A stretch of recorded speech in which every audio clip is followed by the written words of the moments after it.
There's a thing that I've noticed helping people with their budgets, and it's that a lot of people feel really bad when they spend, and they feel really bad when they save.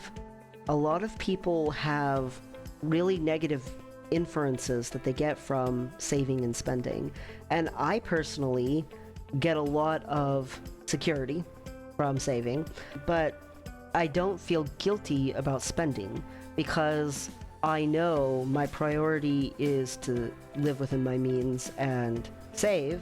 So I don't feel guilty when I do spend because I know it's within those boundaries. It's kind of like a horse running around in a pasture, and I have a fence around the pasture, but the horse can run around anywhere it wants inside that pasture. So I have this clear set fence of this is how much I need to have in savings, this is where my bills are, here's me not wanting to go into debt, I won't go over this amount. And then as long as it's under that, run free, little horse, spend wherever, because it's within that margin and within that fence. I've met a lot of people who do not feel that way at all. There's a lot of people who don't even want to talk about money. My own mom, when I tried to do budgeting with her so that my dad and her could retire, I mean, I was like, here, I'll help you with it and everything. She was so uncomfortable, and I was like, okay, well, you haven't given me all of your bills. And she's like, oh, do I have to do that? And I was like, yeah, okay, where's your cell phone bill? She's like, oh, I don't know, I think I toss it somewhere around in here. And we had to go digging and stuff. She did not have all her finances even together. She had no idea how much she was spending in a month or not. And it was because she was scared. She was scared that she was gonna be in trouble.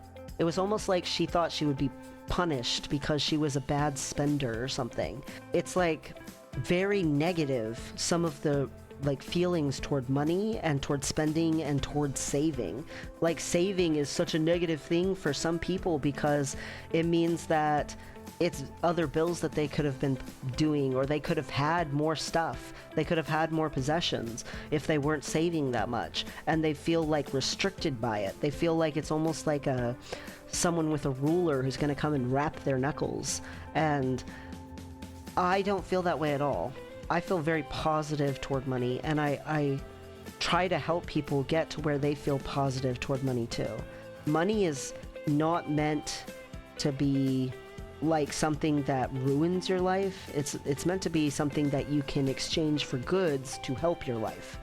It's meant to be something that you can exchange for things that make it so that you can exist and that you can have an easier existence. But money gets turned into a big, giant, scary monster. And I think part of it is math.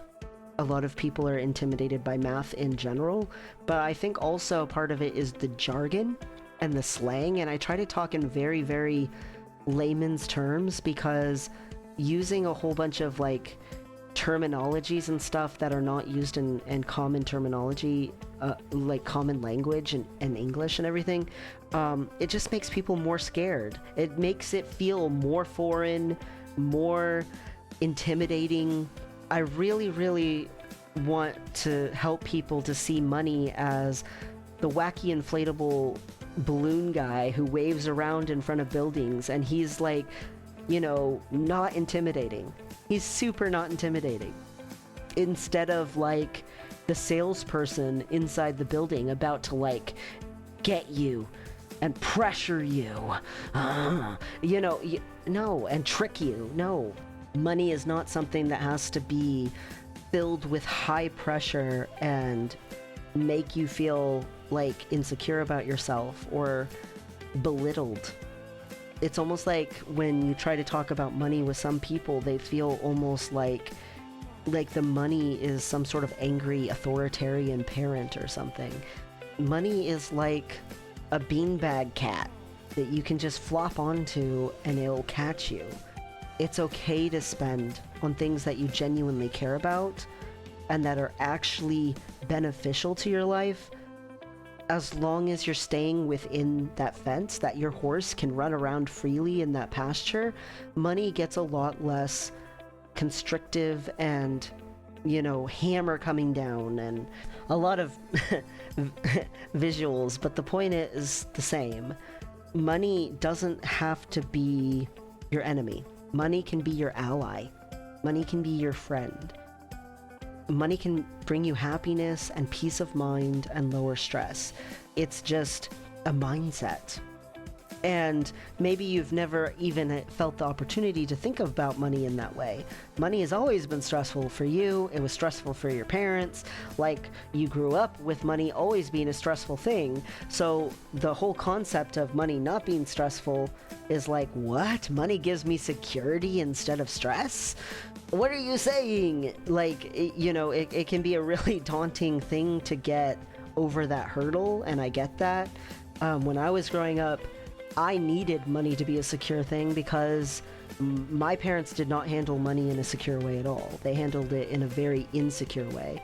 And I had to get to that point where I could trust money because I knew money was going to be part of my life no matter what.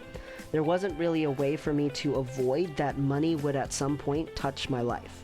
I needed to become friends with it. Just like you live with yourself 24/7. You can't escape that you're with yourself. So, are you going to be your own enemy or are you going to be your friend? Because you're going to be with yourself no matter what. How are you going to speak to yourself? You're going to talk to yourself no matter what. It's going to happen. So, is the way you're going to talk to yourself be negative? Or is the way you're going to talk to yourself be positive? Because no matter what, you are going to talk to yourself. It's an inescapable thing. It's easier said than done. Allow me to be very clear. I'm not saying this is like overnight that you can accomplish this, but it is a mindset that has helped me tremendously in my life and made it so much more as I've gotten on in life and overcome obstacles. It's made it more and more quickly that I can overcome the obstacles.